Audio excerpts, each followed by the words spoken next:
Hello dear students, as you all know, we are doing chapter number 4, moving charges and magnetism.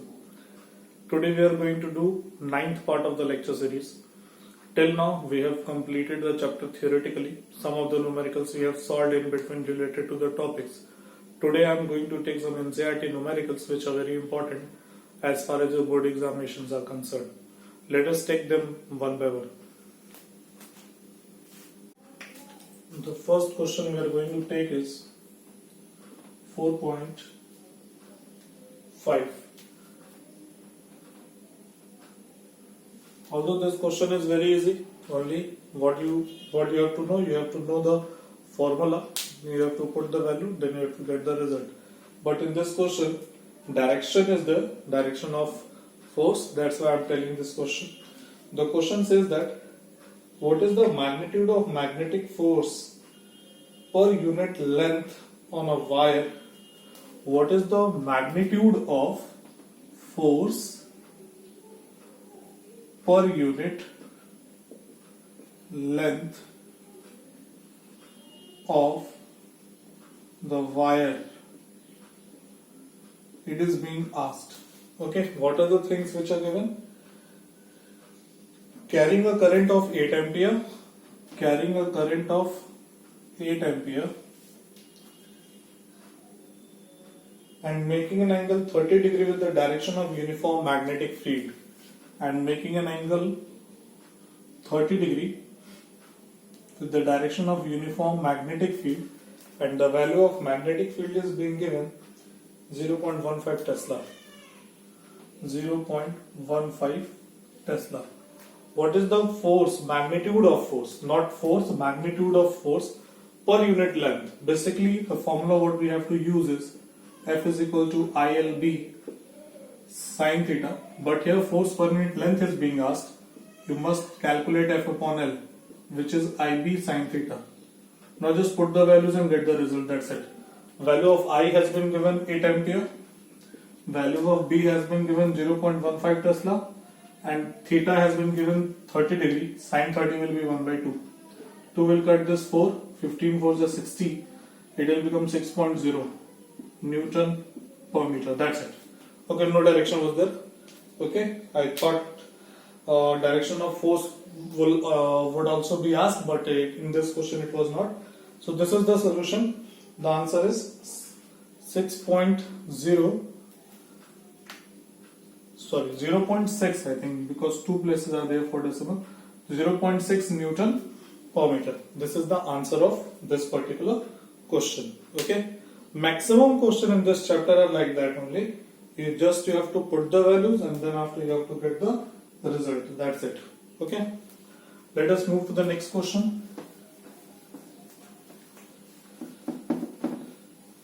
Next question we are going to take is 4.14.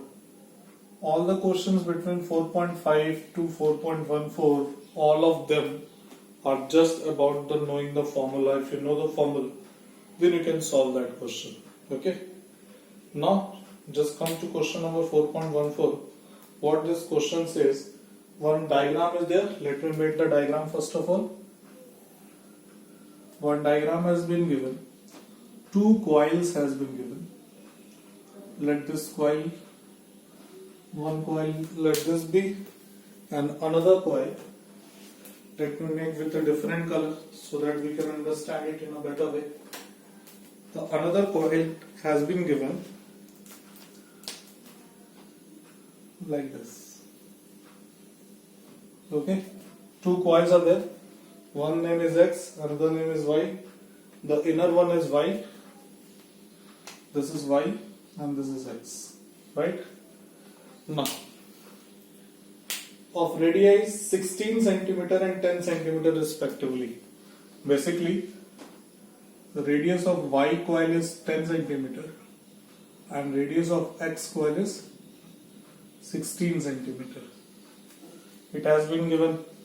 Now all the other things, which are the other things which have been given? The coil X has 20 turns and carries a current of 16 ampere. The coil X has 20 turns and carries a current of 16 ampere. Coil Y has 25 turns and carries a current of 18 ampere. Coil Y has 25 turns and carries a current of 18 ampere. 18 ampere. Okay. What are the other things which are given? The sense of current in X is anti-clockwise and Y is clockwise for an observer looking at the coils facing west. Suppose this is your east direction, this is your west direction. One observer is here, and when this observer look at the coils, he feels that the current in the X is anti-clockwise. Current in the X is anti-clockwise for that observer, right? And current in Y is clockwise. Current in Y is clockwise for whom? For this observer who is standing and facing the coil from this side, right? From this side, two coils are there. In one coil, current is going clockwise, another one current is going anti-clockwise. That's it. Okay. Now the question is, give the magnitude and the direction of net magnetic field due to the coils at their center. At the center, you have to find what is the net magnetic field. For the magnetic field at any center of a circular coil, the formula says that B is equal to mu naught Ni upon 2A or R, whatever the radius you take. So first of all, let us calculate the magnetic field, then we'll discuss the direction, right? What is the magnetic field due to X coil? Bx, it will be mu naught Nx Ix upon 2Rx. Just put the values. Okay, mu naught is what? Mu naught is 4 pi into 10 to the power minus 7. What is Nx? Nx has been given 20. What is Ix? It has been given 16. Okay, and what is the radius? Ix has been given 16. What is the radius? Radius is 16 centimeter also. So 2 multiplied by 16 multiplied by 10 to the power minus 2. So that it has to be converted. It is converted into meters. Now what will happen? Just see the 16 and 16 will be cancelled out. Okay, 2 will cancel this 20 by 10 times. Now 10 to the power minus 2 will go in the numerator. It will become 10 to the power 3 by multiplying 10. And now we're going to have 4 pi into 10 to the power minus 7 plus 3 minus 4 Tesla. This is magnetic field due to X coil, right? 4 pi into 10 to the power minus 4. Now, due to Y coil, By is equal to, again same formula. For mu naught, we are going to put 4 pi into 10 to the power minus 7 multiply with what is number of turns. What are the number of turns in Y coil? It is 25. Put 25. What is the current in Y? It is 18 ampere.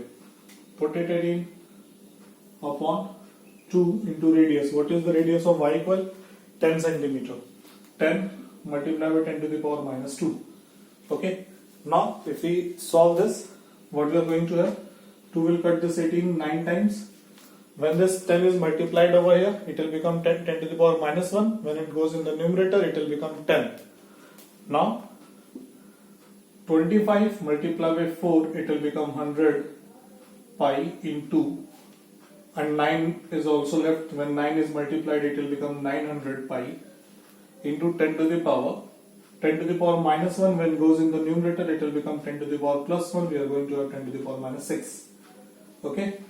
Now, if I want to make it 10 to the power minus 4, I can write 9 pi into 10 to the power minus 4 Tesla. This is your By. Okay. Now, Bx we have, By we have. Now, depending upon their directions, they will be added or subtracted. Okay. Now, coming to the direction. Suppose I am standing here. I am facing the coils facing towards west, and I am facing the coils. Right. Now, what happens? In X coil, the current is anti-clockwise. In X coil, suppose in front of me, if a watch is there, and it is a circular coil is there, current is moving anti-clockwise like this. Okay, from your side I am telling, suppose this is a current loop and current is moving anti-clockwise. Okay, current is moving anti-clockwise. So what is the direction of magnetic field at its center?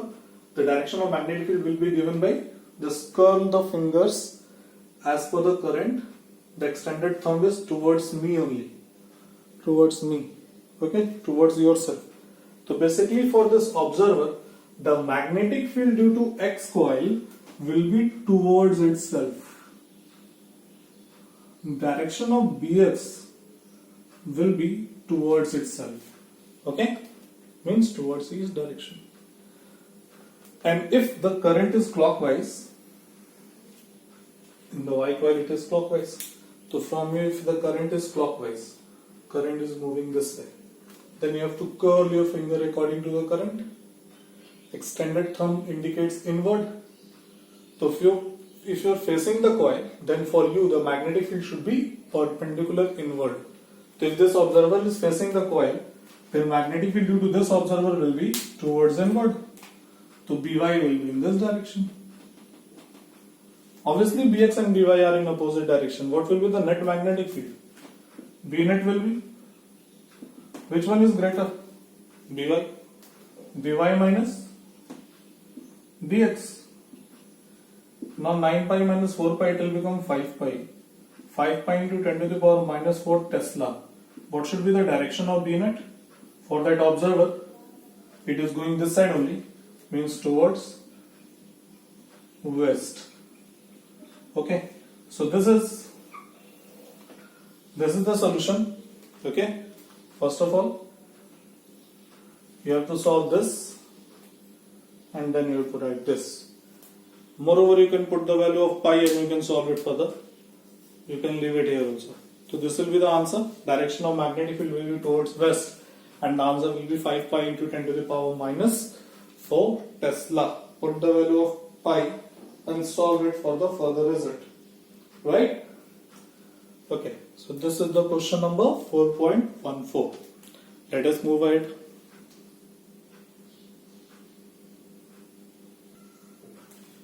Next question we are going to do is 4.16 B part.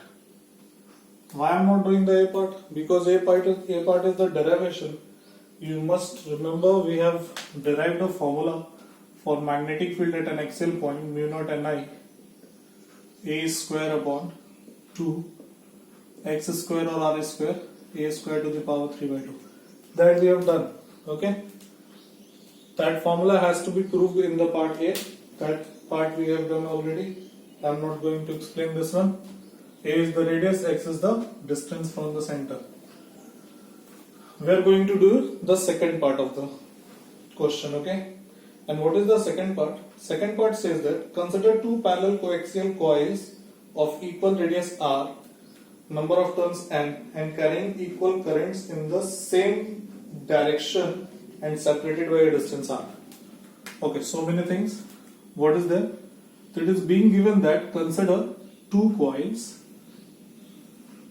One is this, another is this. Both the coils are of radius r, and their separation is also r.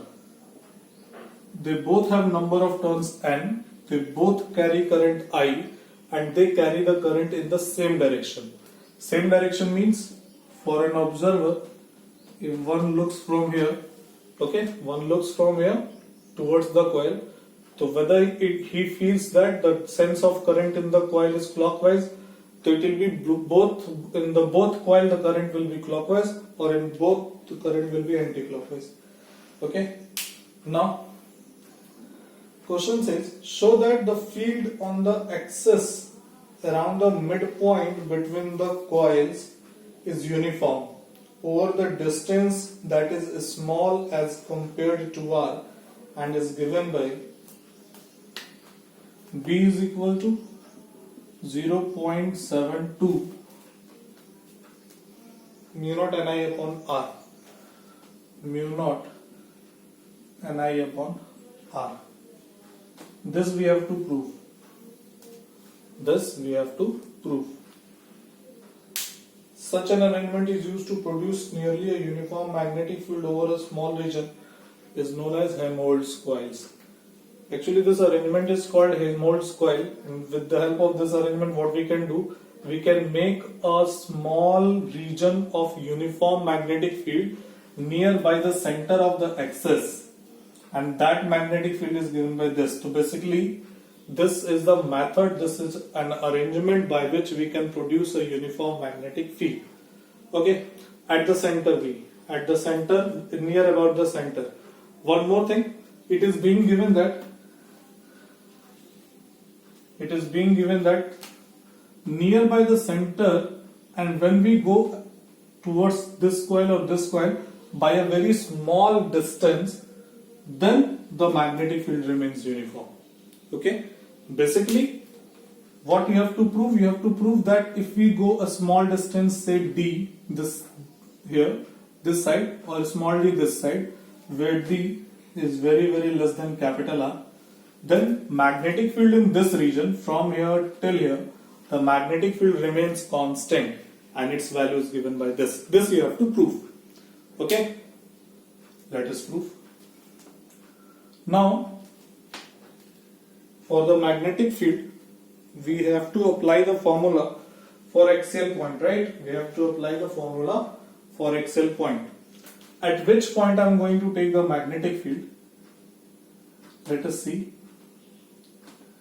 Okay. Suppose this is the center point. From here till here, the separation is r by 2. Okay.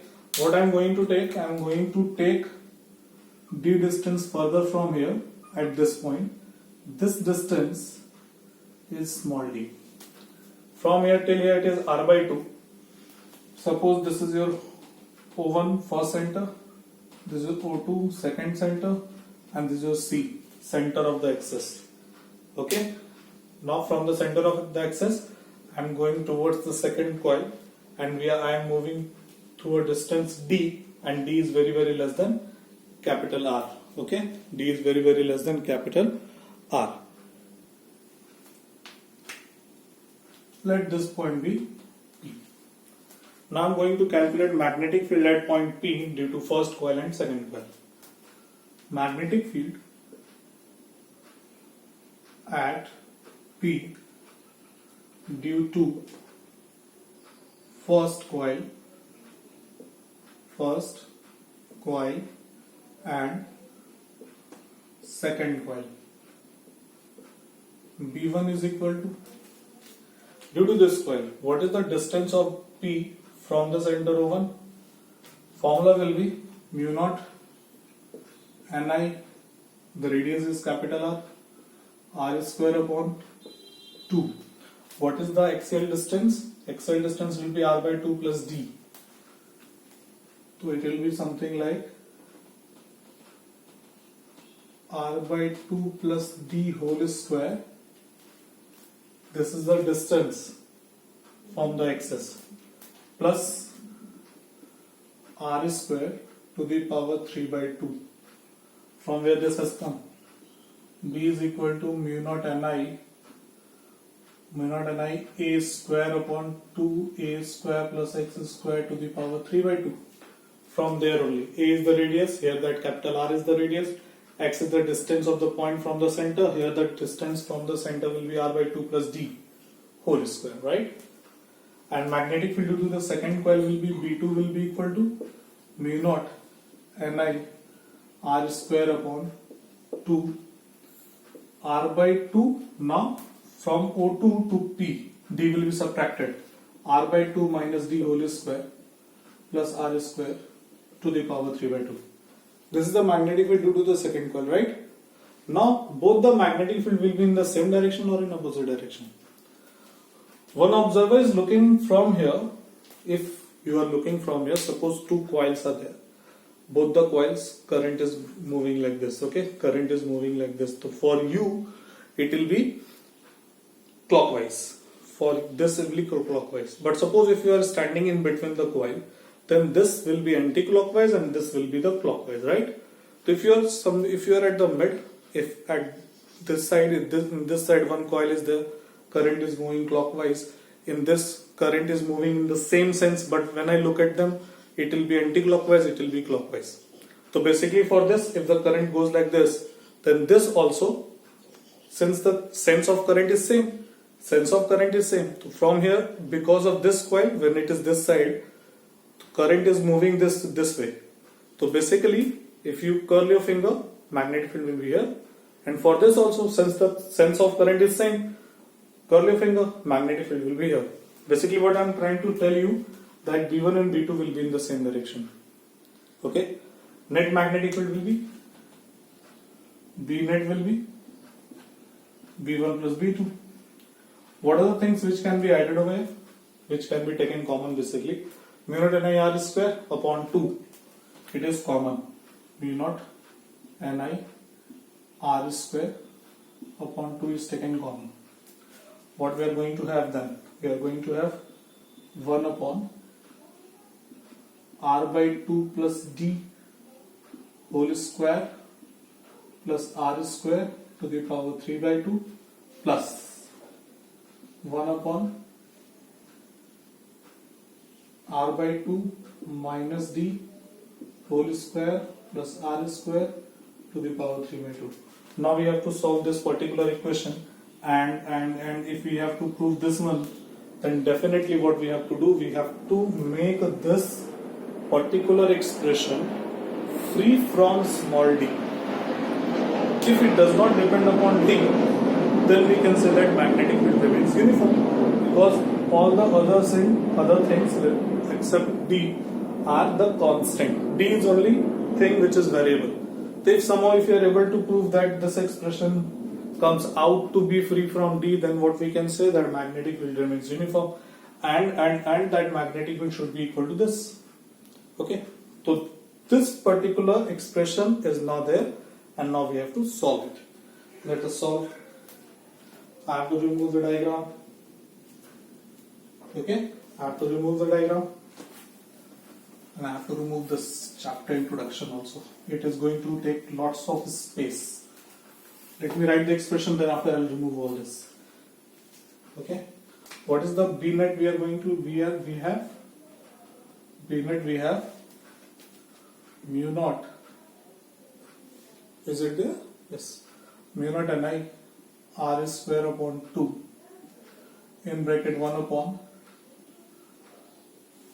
suppose I am expanding it, I am going to have R square by 4 plus D square plus 2 into R by 2 into D, it will be RD plus R square to the power 3 by 2, and plus here also 1 upon R by 2 minus D whole square, it will become R square by 4 plus D square minus RD plus R square to the power 3 by 2.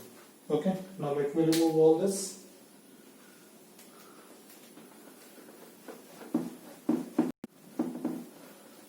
Now, square bracket should be closed from this side also. Okay, now what will happen? This D square will be neglected. Being very small, it will be neglected.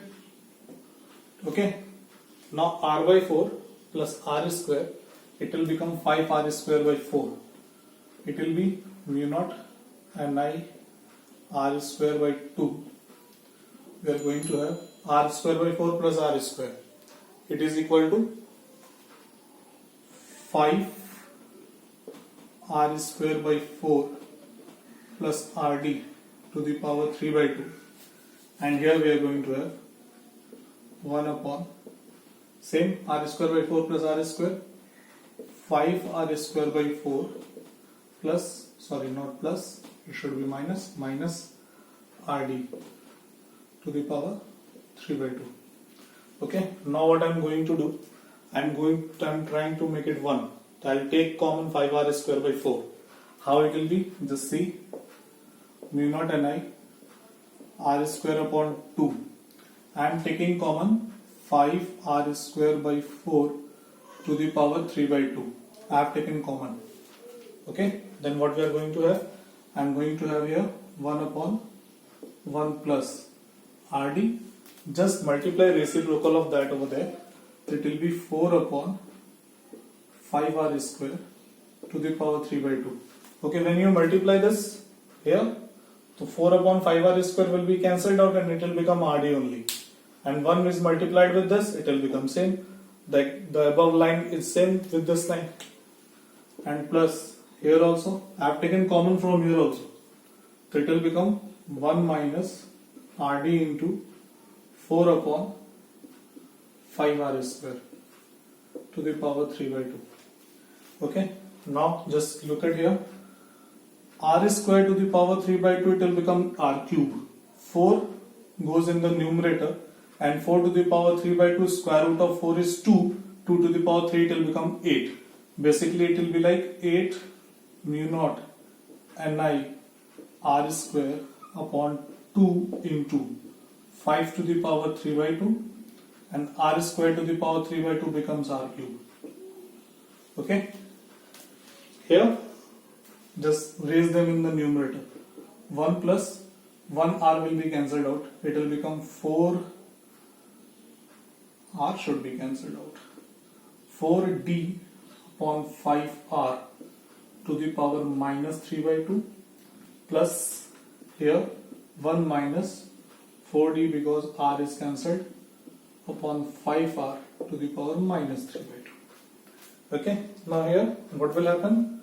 1 R is cancelled out. We are going to have now 2 4s are 8, 4 mu naught Ni upon 5 to the power 3 by 2 into R. Only R is left. Here if we expand them binomially, we are going to have 1 plus minus 3 by 2 multiplied over here.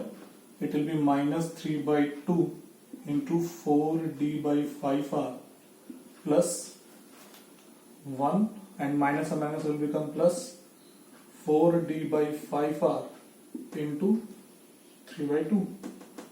Now what will happen? This and this will be cancelled out. 1 and 1 will become 2. 2 will multiply with 4. It will become 8. 8 mu naught Ni upon 5 to the power 3 by 2 into R. Okay, and when we solve 8 upon 5 to the power 3 by 2, it will become 0.72 eventually, and then we are going to have 0.72 mu naught Ni upon R. This is what we have calculated. It is the value of B net. And now the final expression which we are having, it is independent of D, right? It is independent of D, and that is why we can say that the magnetic field remains uniform. 0.72, yes, 0.72, that's it. Okay, this calculation takes lots of time. Okay, some use of binomial theorem is also there. So this is how this question is being solved. Okay, now let us move to the next and the last question of this chapter. Then after we'll start, we will do the left topic of chapter number 3. Okay, let me remove it.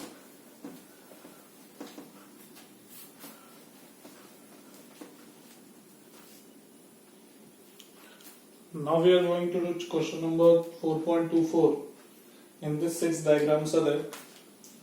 This is A, this is B, C, D, E, F. Okay, 6 diagrams are there. What is there in the diagram? A uniform magnetic field of 3000 Gauss is established along the positive Z direction. A magnetic field is there. Its value is 3000 Gauss and it is in Z direction. Okay, it is given there. A rectangular loop of sides 10 cm and 5 cm carries a current of 12 ampere. A rectangular loop which carries a current of 10 ampere and sides 10 cm cross 5 cm is placed as shown in the figure. What is the torque and the torque in the loop in the different cases? In figure 4.165, what is the force on each case? In which case the corresponds to stable equilibrium? Let me tell you a very important thing. When a rectangular loop is kept in a uniform magnetic field, then the force F net is always 0. Doesn't matter in which orientation the coil is kept, what angle it makes with the magnetic field, doesn't matter. If the magnetic field is uniform, if the loop is being kept in that, the net force acting on the loop is always 0. Okay. Now let us talk about torque. For torque, we have a formula. Torque is equal to NIAB sine theta. I am not solving the question. Just I am telling you the method how you will be able to solve. For this, direction of current is this way. Direction of area vector is this way. Direction of area this way.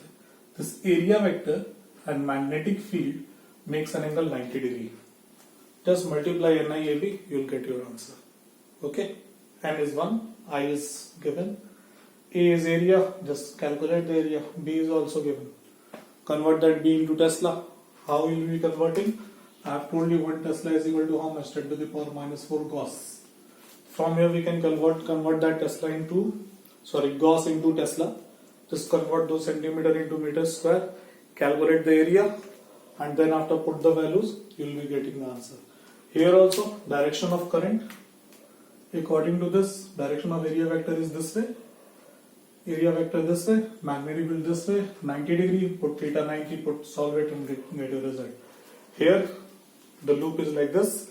If you curl your finger, the direction of area vector will be towards y-axis, magnetic field is z-axis, 90 degree, torque will be found.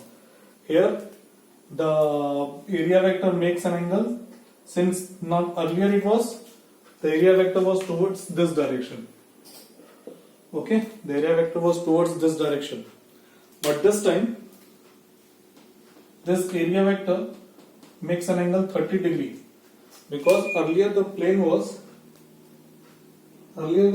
like this. Here the plane is like this. Okay, and now in this case what has happened? It has been rotated. So earlier area vector was like this. When it will be rotated, it will be like this. So area vector will make an angle. Still the area vector is at 90 degree. Why? Because the magnetic field is upward, and since if it is rotated in this plane, in any direction, area vector is in this direction. Suppose it is being rotated, it makes 90 degree with the magnetic field. In this case and this case, torque will be same. Right? Next, here that loop is kept like this. Current is moving like this. If current is moving like this, then its area vector is towards magnetic field itself. Theta will be 0. In this case, torque will be 0. Theta is 0 and sine 0 is 0, and that's why the torque is 0 in this case. In this case, current is going this way. Direction of area vector is towards negative direction. Here also, the angle will be 180 degree, sine 180 will be 0, and here also the torque will be 0. Question is, in which case it is stable, in which case it is unstable. Answer is, in the fifth case it is stable because theta is equal to 0 degree, and this case it will be unstable because theta is equal to 180 degree. Okay, so this is how this question has been done, and this is all from my side for chapter number 4. Tomorrow means one topic was left of chapter number 3. We'll complete that, and then after we'll move to the next chapter number 5, magnetism and matters. Okay, so many things are there which are reduced this year from chapter number 5. Okay, we'll do only those things which are still there in the syllabus. This is all for the day. Thank you.